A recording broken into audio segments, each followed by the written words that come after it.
A poor student tutored an orphan girl, not knowing she held the secret to his missing father.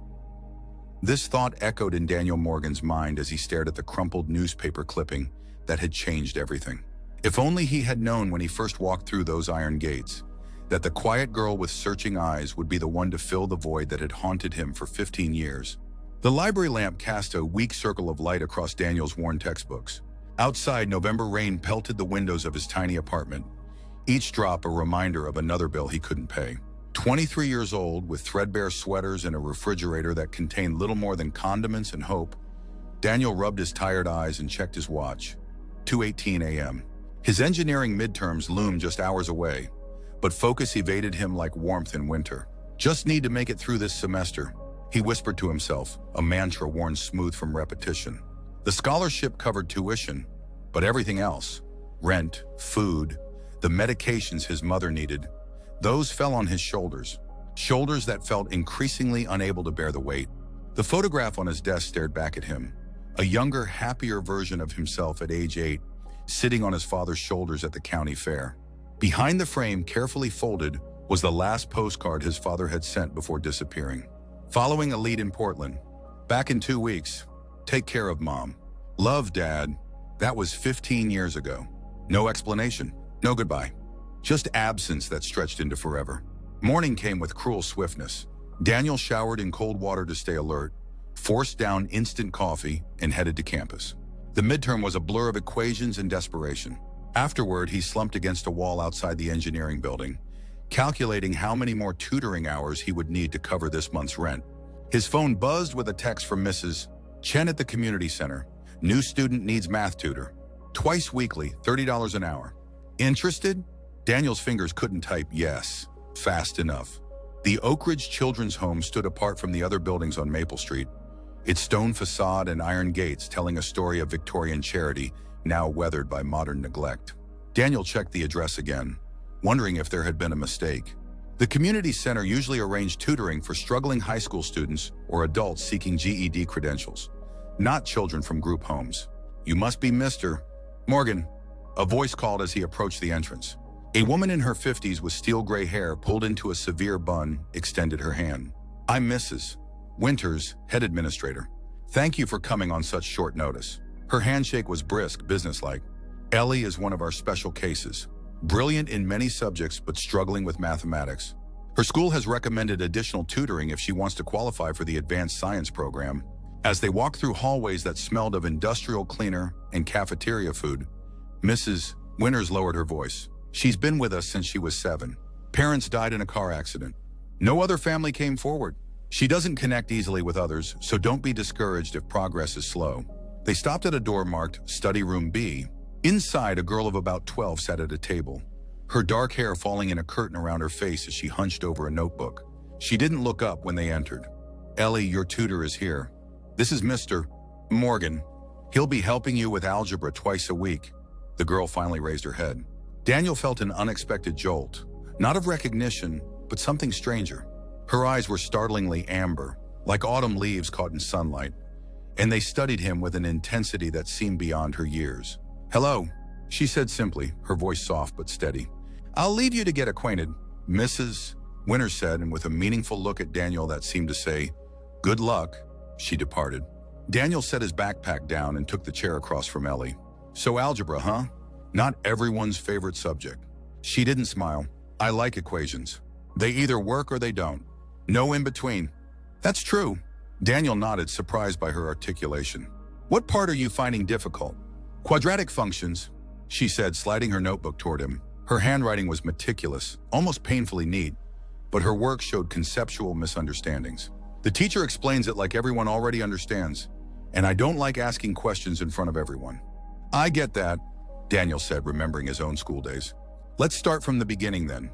For the next hour, they worked through problems. Ellie was a quick study, absorbing explanations like a sponge. What she lacked wasn't intelligence but confidence. She second-guessed correct answers, erased work that was heading in the right direction. You're doing better than you think, Daniel told her as they wrapped up. Next time, let's work on trusting your instincts more. A ghost of a smile appeared on her face. Wednesday at 4 o'clock? I'll be here. As Daniel walked home, rain starting again, He felt a curious lightness despite his physical exhaustion. Tutoring usually drained him, explaining the same concepts repeatedly to disinterested students. But Ellie's quick mind and serious demeanor made the work feel different. Worthwhile. His mother was having one of her better days when he stopped by her apartment. Eileen Morgan's illness had progressed slowly over the years, stealing her energy, but not her spirit. Her smile when she opened the door was like sunshine breaking through clouds. "Danny," she said, embracing him. "You're too thin. Are you eating?" "I'm fine, Mom," he assured her, helping her to the couch. "How's the new medication working?" "Some days better than others." She patted the cushion beside her. "Tell me about your day. Any news on the scholarship renewal?" They talked as Daniel prepared a simple dinner in her tiny kitchen. He told her about his exams, about the new tutoring job, careful to avoid mentioning his growing financial concerns. No matter how thin the walls of her subsidized apartment, no matter how modest their means had become, his mother had insisted on maintaining certain dignities. Fine china teacups, cloth napkins at dinner, small ceremonies against despair. "An orphanage?" she asked, her fork pausing midway to her mouth. "That's different for the community center."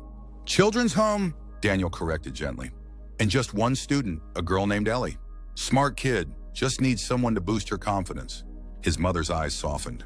"You always had a way of bringing that out in people. Your father was the same." The comparison made Daniel's chest tighten. Mentions of his father had become rare over the years, the pain of abandonment calcifying into silence. "I should go. Early class tomorrow." She caught his hand as he stood. "You're doing everything you can, Danny." He would be proud. Daniel nodded, not trusting himself to speak. On the walk home, he tried to outpace the familiar ache of questions without answers. Why had his father left? What lead had been worth abandoning his family? Was he even still alive? The next tutoring session with Ellie revealed more about her character. She arrived with a list of questions she'd prepared, problems she'd attempted on her own with notes about where she got stuck. Her methodical approach reminded Daniel of himself. "Why engineering?" she asked abruptly when they'd finished reviewing her homework. Daniel looked up, surprised. "What? Mrs. Winters said you're studying engineering. Why that?" The question was unexpectedly personal, coming from someone who seemed so self-contained.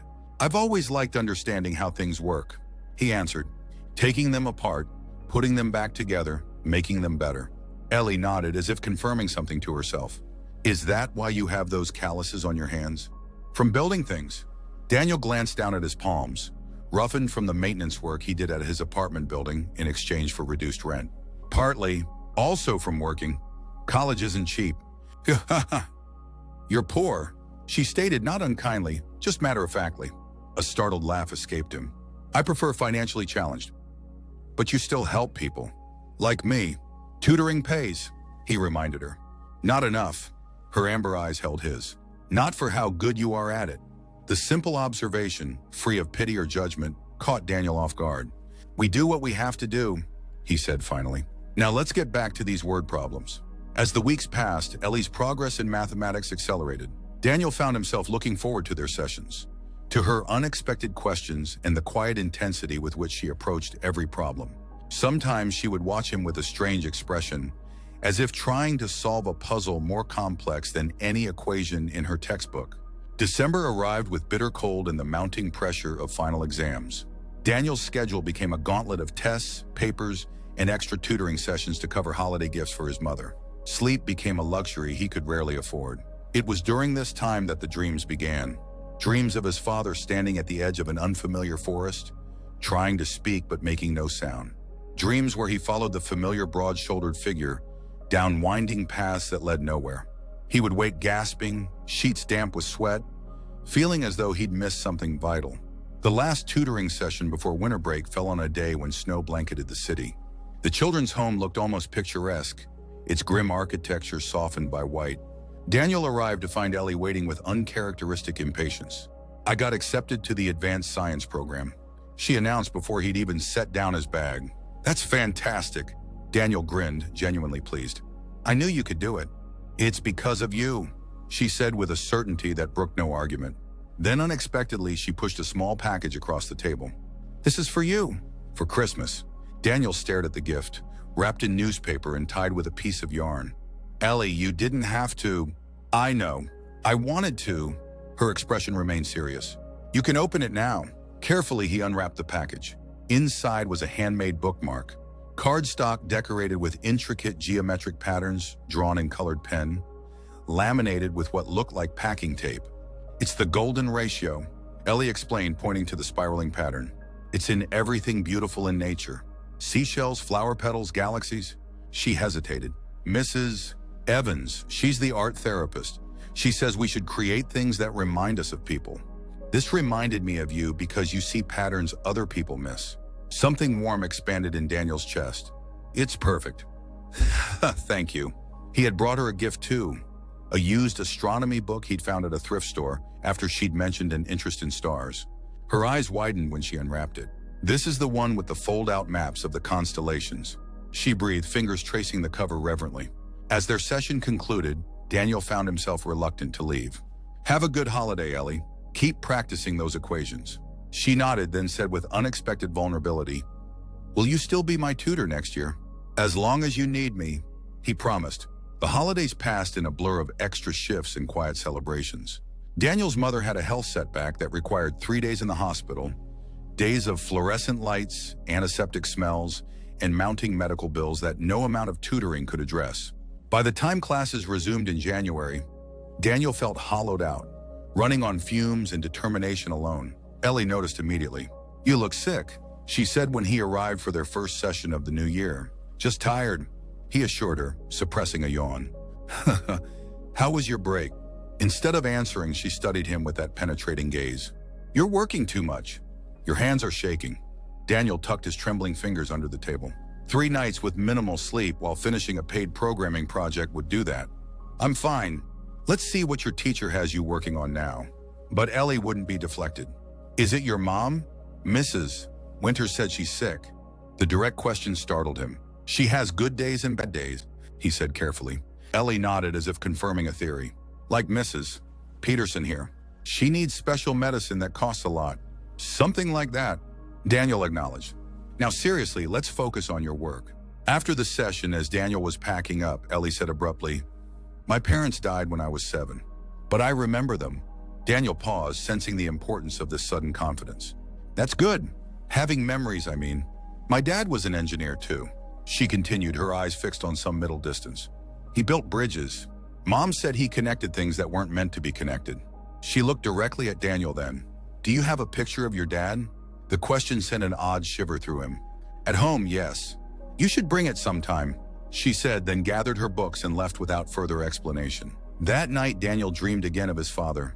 This time they stood in what seemed to be a laboratory, walls lined with strange equipment.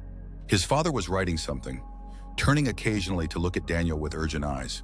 When Daniel tried to read the paper, he woke up, heart pounding against his ribs like it wanted to escape.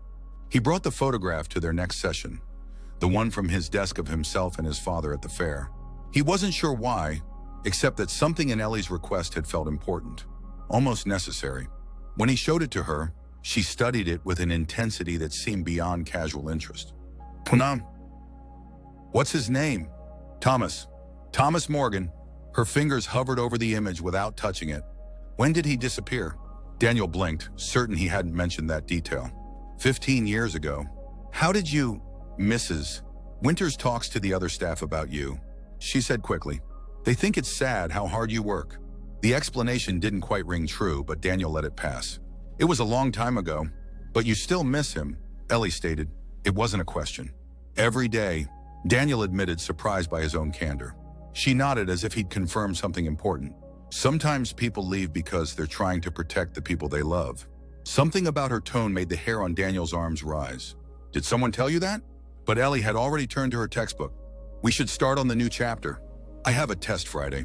The encounter left Daniel unsettled, a feeling that persisted through the following weeks. Ellie's academic progress continued impressively, but she had begun asking more questions about his father. Subtle inquiries woven into their conversations. Where had he worked? Did he have any hobbies? Any favorite places? Daniel answered, partly out of a tutor's instinct to encourage engagement, partly from a stranger's sense that these questions mattered somehow. In turn, Ellie shared more about herself. How she remembered her mother singing her to sleep. How her father had built her a dollhouse with working lights. Small confidences exchanged like precious coins. February brought a crisis. His mother's condition worsened, requiring a medication not covered by her insurance. Daniel's careful financial balancing act collapsed under the weight of a $3,000 prescription. No amount of tutoring, no side jobs, no scrimping could bridge that gap. He missed a session with Ellie for the first time, too exhausted after 36 sleepless hours of trying to secure emergency assistance to make it to the children's home. When he returned the following week, apology ready, she met him with uncharacteristic emotion. "You didn't come," she said, accusation and concern mingled in her voice. "I'm sorry, Ellie. There was an emergency with my mom." She studied his face. "You still haven't slept." "I'm okay." The lie felt heavy on his tongue. "No, you're not." She pushed her notebook aside. "You need help." "That's my line." He attempted to joke. "I'm the tutor, remember?" Her expression remained serious. Sometimes the teacher needs to learn something too. Before Daniel could respond, she pulled a folded piece of paper from her pocket. "I wasn't sure if I should give you this. I've had it for a while." Daniel took the paper, puzzled. It was a newspaper clipping, yellowed with age. His confusion turned to shock as he read the headline, "Local engineer missing after research facility incident." The article, dated 15 years ago, described an explosion at a private research facility outside Portland. Among those unaccounted for was Dr. Thomas Morgan, 42, visiting consultant. The facility had been working on proprietary energy storage technology, according to a company spokesperson. Daniel's hands shook as he looked at the grainy photograph accompanying the article. His father, younger than in his memories but unmistakable, standing beside equipment in a laboratory. "Where did you get this?" he whispered, voice strangled. Ellie's eyes held his steadily. "It was in my parents' things. The box they gave me when I was old enough." "Your parents knew my father?" The world seemed to tilt beneath him. "My dad worked with him at Meridian Labs." She hesitated. "There's more, but not here." "Ellie, if you know something about what happened to my father..." She shook her head. "Not here," she repeated. "They listen, Mrs. Winters and the others. They think I don't know, but I do." The paranoia in her statement should have given Daniel pause, but the possibility of answers after 15 years of questions overrode his caution. "Where then?" "When?" "Saturday. The public library. Noon." She picked up her pencil again, suddenly all business. "We should finish the section on geometric sequences. I have a project due Monday."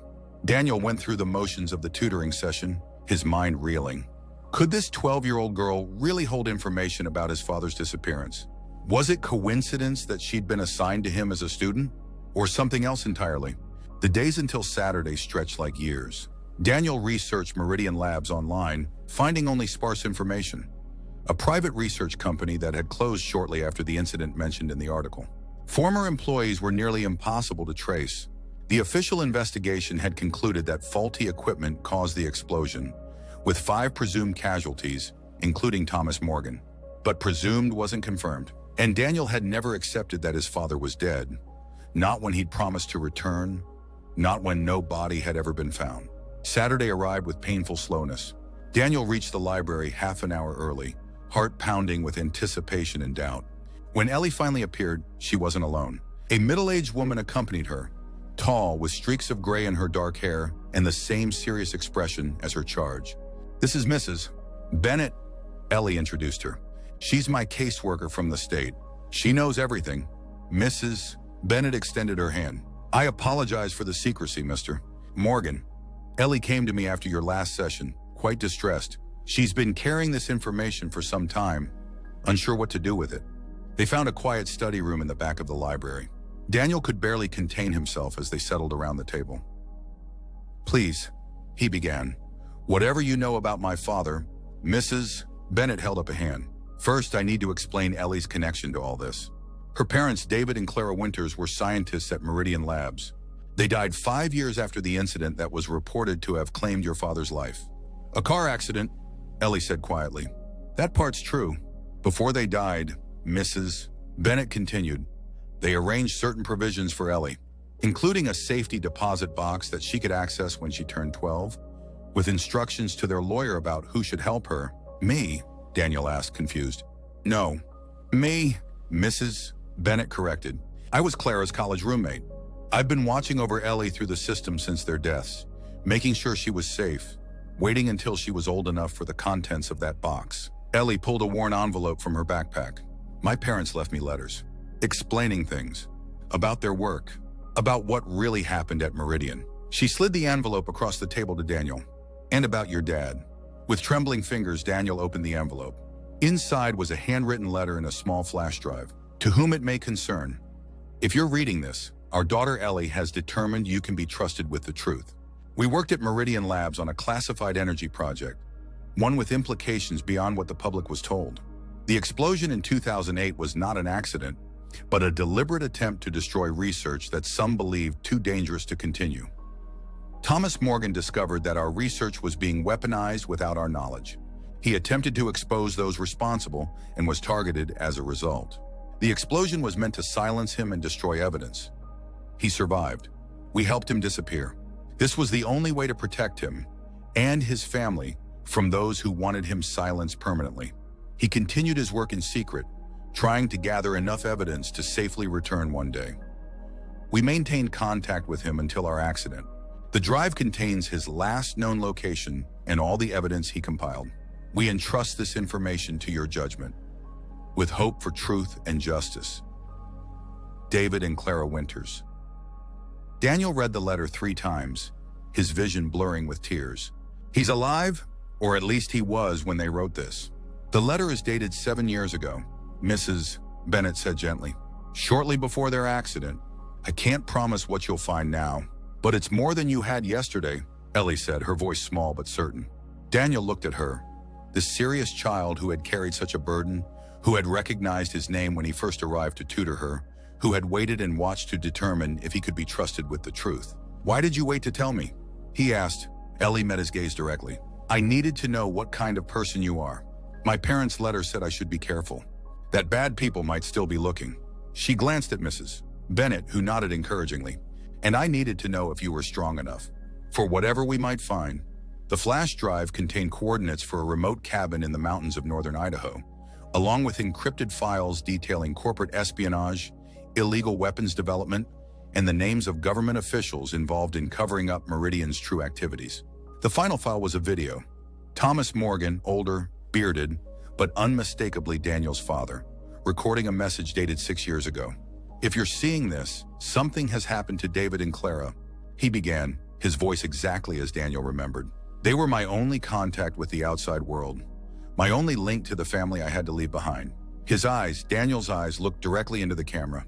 Danny, if by some miracle this reaches you, everything I did was to keep you and your mother safe.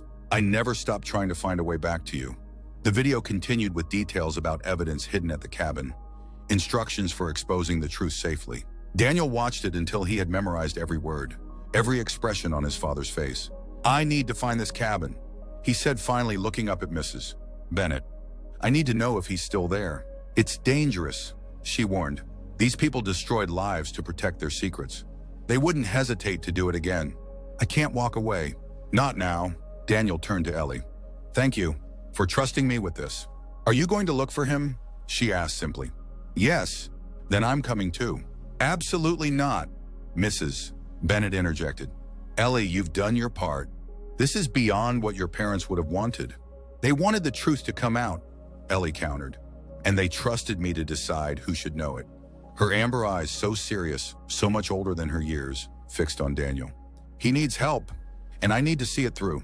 The argument continued, but in the end, a compromise was reached. Mrs. Bennett would accompany them, using her vacation time and authority as Ellie's caseworker to create a cover story about a special educational opportunity. Daniel would take a leave of absence from his classes, his education suddenly seeming less urgent than the truth waiting in those mountains. Preparations moved with surprising speed. Mrs. Bennett proved adept at navigating bureaucracy, arranging permissions, and creating paper trails that would withstand casual scrutiny. Daniel's mother told a carefully edited version of the truth, embraced him with tears in her eyes. Find him, she whispered, and tell him I never stopped waiting. 2 weeks after the revelation in the library, Daniel found himself driving a rented SUV along winding mountain roads, Mrs. Bennett navigating beside him, Ellie watching the wilderness pass outside her window with solemn attention. The cabin was remote, accessible only by a narrow dirt road that disappeared entirely under spring mud in places. As they approached the coordinates, Daniel's heart hammered against his ribs. What would they find? His father alive and in hiding? Evidence of his work? Or nothing but an abandoned shelter and more unanswered questions? The building came into view as they rounded a final bend. A small wooden structure nestled among tall pines, smoke rising from its chimney. Daniel stopped the car, unable to breathe. Someone was there. "Stay here," he told his companions, voice strangled. "Daniel, Mrs. Bennett began, but Ellie touched her arm. "Let him go first," the girl said quietly. "It should be him." Daniel approached the cabin on legs that threatened to give way beneath him. The wooden steps creaked under his weight. His hand, when he raised it to knock, trembled visibly. Before his knuckles could touch the door, it swung open. A man stood in the doorway, older, grayer, lines etched deeply around his eyes, but undeniably Thomas Morgan. Father and son stared at each other across 15 years of absence. "Danny?"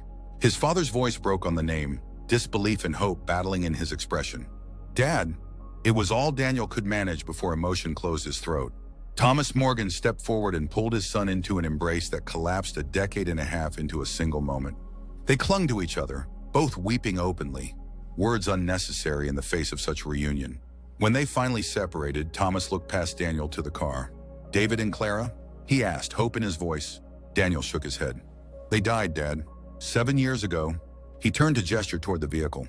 "But their daughter is here. She's the one who found me, who kept their promise to help you." Understanding dawned in Thomas's eyes. "The little girl? She can't be more than 12, Daniel confirmed. "And she's been carrying your secret since her parents died, waiting until she was old enough to do something about it." Thomas squared his shoulders. "Bring them in. It's time everyone knew the whole truth." Inside the rustic cabin, surrounded by walls lined with research notes and evidence compiled over 15 years, Thomas Morgan told his story. How he had discovered Meridian's secret weapons program. How he had gathered evidence, planning to blow the whistle. How he had been betrayed by a colleague who warned the company's military partners. The explosion was meant to destroy everything. The evidence, the whistleblowers, the entire project, he explained. "David and Clara helped me escape, made it look like I had died in the blast. It was the only way to protect you and your mother from retaliation. You could have told us," Daniel said, the hurt of abandonment still raw despite the joy of reunion. "And put you at risk? Have you looking over your shoulders your whole lives?" Thomas shook his head. "I thought it would be temporary. Months, maybe a year, until I could bring the evidence to light safely. But these people, their reach was longer, their influence deeper than I imagined." "So you've been here all this time?" Mrs. Bennett asked. "Hiding, gathering evidence, building a case they couldn't bury." Thomas gestured to the walls of documentation. "Every connection, every illegal contract, every death they caused. I have it all now." He looked at his son. "I was almost ready to make my move when I lost contact with David and Clara. Without them, I had no safe way to reach out." Ellie, who had been silent until now, studied Thomas with her penetrating gaze. "My parents believed in you," she said simply. "They made sure I would find Daniel when the time was right." Thomas knelt before her, eyes glistening. "You look just like your mother," he said softly. "She was the bravest person I knew, until now." Plans formed quickly. Thomas's evidence, combined with the material on the flash drive, created an airtight case against those responsible. Mrs. Bennett had contacts in the federal prosecutor's office who could ensure the information reached trustworthy authorities. Daniel, with his technical skills, could help organize and secure the digital evidence. For 3 days, they worked together in the cabin, preparing everything for release. Daniel called his mother, allowing her to hear her husband's voice for the first time in 15 years. Their tearful conversation lasted hours, promises of reunion soon replacing years of silence. On the 4th day, as they finalized their preparations, the sound of approaching vehicles shattered the mountain quiet. "Get down!" Thomas ordered, peering through the window. 2 black SUVs. Government plates. Fear froze Daniel's blood.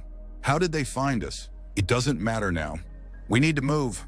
Thomas pulled a hidden lever, revealing a concealed trapdoor. "Underground tunnel. Leads to a cave system. We mapped it years ago as an escape route." "The evidence," Daniel began, "already uploaded to secure servers," his father assured him. "Dead man's switch. If I don't enter a code every 24 hours, it goes public automatically." They descended into darkness, Thomas leading with a powerful flashlight, Ellie between him and Daniel, Mrs. Bennett bringing up the rear. The tunnel was narrow but navigable, clearly maintained for exactly this contingency. "Who are they?" Ellie asked, her voice steady despite the danger. Military intelligence, most likely, Thomas answered. The same people who've been protecting Meridian's secrets all these years. They emerged from the cave system half a mile from the cabin, on the opposite side of a wooded ridge. From their vantage point, they could see men in tactical gear surrounding the building. We need to reach the highway, Mrs. Bennett said. My car is too obvious. They'll be watching for it. There's an old logging road that connects to the main highway about 3 miles east. Thomas explained. We can follow the ridgeline. Stay under tree cover. The journey through the forest was arduous. Ellie, despite her determination, struggled with the difficult terrain. Daniel found himself carrying her on his back for much of the way, her arms wrapped trustingly around his neck. I'm sorry you're in danger because of me, she whispered at one point. Because of you, I found my father, Daniel replied. That's worth any danger. They reached the logging road as dusk fell. Thomas led them to a dilapidated shed where, incredibly, an old truck sat beneath a tarp. David helped me set up caches like this, he explained as he hotwired the vehicle. Always have a backup plan. The truck sputtered to life. As they climbed in, Thomas driving, Mrs. Bennett in the passenger seat, Daniel and Ellie in the truck bed covered by a tarp. The sound of helicopters echoed across the valley behind them. They're expanding the search, Thomas said grimly. We need to move fast. The old truck crawled down the logging road, each bump and pothole threatening to shake it apart. Daniel held Ellie close, trying to shield her from the worst jolts. Despite everything, her expression remained calm, determined. Are you scared? He asked softly. She considered the question seriously. Yes, she finally admitted, but not like before. Before? Before I found you, she clarified. Being alone was scarier than this. Something tightened in Daniel's chest, a protective instinct, a connection forged through danger and shared purpose. This child had changed his life, had brought his father back to him. Whatever happened, he wouldn't let her face the world alone again. They reached the highway just as full darkness descended. Thomas drove cautiously, avoiding main routes, taking back roads toward the nearest city with a federal courthouse, Boise, nearly 3 hours away. The evidence will speak for itself, Thomas assured them as they drove. Once it's in the right hands, we'll be safer. They can't silence everyone. Halfway to Boise, at a deserted gas station where Thomas stopped to refuel, Daniel's phone vibrated with an incoming call. Unknown number. Don't answer it. Mrs. Bennett warned. It could be Mom, Daniel countered and accepted the call. A familiar voice spoke, Mrs. Winters from the children's home. Mr. Morgan, I understand you've taken quite an interest in your student. Daniel's blood ran cold. How did you get this number? That's not important. What matters is that you return Ellie to our care immediately. This unauthorized removal of a ward of the state has serious consequences. You know that's not what this is about, Daniel replied, putting the call on speaker so the others could hear. A different voice came on the line, male, authoritative. Mr. Morgan, this is Colonel James Dawson. I believe you have information belonging to the United States government. Information your father stole 15 years ago. Thomas's face hardened. He took the phone. This is Thomas Morgan. You know very well that what he stole was evidence of illegal weapons development and corporate fraud that cost lives. Dr. Morgan, so you are alive? The colonel sounded unsurprised. Let's be reasonable. The material you possess is classified. Its release would compromise national security. Return it, and we can discuss immunity for you and your companions. It's already too late for that, Thomas replied. The evidence is set to release automatically unless I prevent it, and I have no intention of doing so. A pause. The girl doctor. Morgan, think about the girl. She has no part in this. Ellie stepped forward, her voice clear and firm as she spoke into the phone. My parents had a part in it. They believed in Dr. Morgan. So do I. You have 1 hour to reconsider, the colonel said coldly. After that, we can no longer guarantee anyone's safety. The line went dead. They abandoned the truck at the gas station, paying a startled attendant cash for a battered sedan his brother was selling. As they continued toward Boise, Thomas worked frantically on a tablet, securing their digital evidence and accelerating the release timeline. I'm routing everything through multiple servers, he explained. Even if they catch us, the truth gets out. Daniel, watching his father work, felt a complex mixture of emotions. Pride in the man's principles, anger at the years lost, fear for what lay ahead, and beneath it all, a profound sense of rightness. This was who his father was. This was the example he had followed his whole life, even in absence. Ellie sat beside him, her small hand finding his in the darkness of the back seat. Your dad is a hero, she whispered. Like my parents. So are you, Daniel told her. The bravest person I know. They reached the federal courthouse in Boise just before dawn. The building stood dark and imposing, hours yet before it would officially open. Thomas parked a block away, eyes constantly scanning for surveillance. We need to get this directly to Judge Mariana Vega, he said, holding up a flash drive. She was investigating Meridian Labs before the explosion. She's the only one I trust with this. How do we get to her before they get to us? Mrs. Bennett asked. The answer came unexpectedly. As they sat debating their next move, a police car pulled alongside them, its light bar dark. The window rolled down to reveal a woman in her 60s with silver hair and dark, intelligent eyes. Dr. Morgan? She called softly. Rebecca Chen sent me. Thomas stared in disbelief. Rebecca? How? Your dead man's switch activated an hour ago? The woman explained. The first documents are already reaching journalists. Rebecca recognized the pattern. It was the same encryption you used in your correspondence years ago. She contacted me. And you are? Mrs.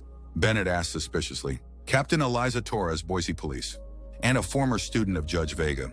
She nodded toward the courthouse. She's waiting for you inside. Back entrance, no cameras. But we need to move now. As they followed Captain Torres through service corridors and security checkpoints, Daniel felt the weight of the past 15 years lifting. Whatever happened next, the truth would be known. His father's sacrifice would not be in vain. Judge Vega, a formidable woman with streaks of white in her black hair, greeted them in her chambers. Dr. Morgan, I thought you were dead. That was the idea, Thomas replied, handing her the flash drive. Everything is here. Names, dates, illegal operations. The true purpose of Meridian Labs. Some of this is already hitting the news, she confirmed, gesturing to a television in the corner where breaking news banners scrolled across the screen. Major outlets are running with it. Pentagon officials declining to comment. Stock prices for defense contractors in freefall. Then we're too late to stop it, Daniel said. Too late to stop it, the judge agreed, but just in time to protect the whistleblowers. She pressed a button on her desk. I've already arranged for federal marshals to take you into protective custody. Witness protection if necessary. Ellie tugged at Daniel's sleeve. What does that mean? Will we be separated? Before he could answer, the door opened and a familiar figure entered. Daniel's mother, Eileen Morgan, supported by a federal marshal. Mom? Daniel gasped. How? Captain Torres brought me here last night. She explained, tears streaming down her face as she saw her husband for the first time in 15 years. Thomas. They embraced, a circle completing after too long broken. Daniel joined them, the family whole again after an absence that had defined his life. As the reunion unfolded, Daniel became aware of Ellie standing apart, watching with a mixture of joy and loneliness. He extended his hand to her, drawing her into their circle. This is Ellie, he told his parents. She brought us back together. Eileen knelt before the girl, taking her hands. Then you're part of this family too, if you want to be. Judge Vega cleared her throat. That might be possible to arrange, given the circumstances and Mrs. Bennett's position as her caseworker. She looked at Ellie. Would you like that? To stay with the Morgans? Ellie's amber eyes, so serious, so wise beyond her years, moved from face to face. I kept the secret, she said softly. I did what my parents asked. I found Daniel. You did more than that, Daniel told her. You saved us all. In the days that followed, as Thomas Morgan's evidence exploded across national media, as congressional hearings were called and arrests made, the Morgan family remained under protection. The danger wasn't over. Powerful people had been exposed, their careers and freedom threatened by the truth, but they faced it together. The process of making Ellie legally part of their family began, shepherded by Mrs. Bennett and expedited by Judge Vega. Thomas and Eileen embraced the idea wholeheartedly, seeing in this serious child not only the daughter of the friends who had saved Thomas's life, but a remarkable person in her own right. For Daniel, life had transformed in ways he could never have imagined when he first walked through the gates of Oak Ridge Children's Home. The poor student who had tutored an orphan girl now found himself with a restored family, a father returned from the dead, and a future sister who had changed everything. 6 months later, as they sat in Judge Vega's private chambers for the final adoption hearing, Daniel watched Ellie sign her name on the documents with careful precision. You're not afraid anymore? He asked her quietly. She considered the question with her customary seriousness. Not of being alone, she replied. Not ever again. As they left the courthouse together, Thomas and Eileen leading the way, Daniel and Ellie following. Daniel thought about the strange past that had brought them to this moment. How tutoring sessions in algebra had led to uncovered secrets. How a child's determination had restored what had been lost. You know, he told Ellie as they stepped into the sunshine, I never really thanked you properly. She looked up at him, amber eyes curious. For what? For finding me? For trusting me with the truth about my father? For changing everything?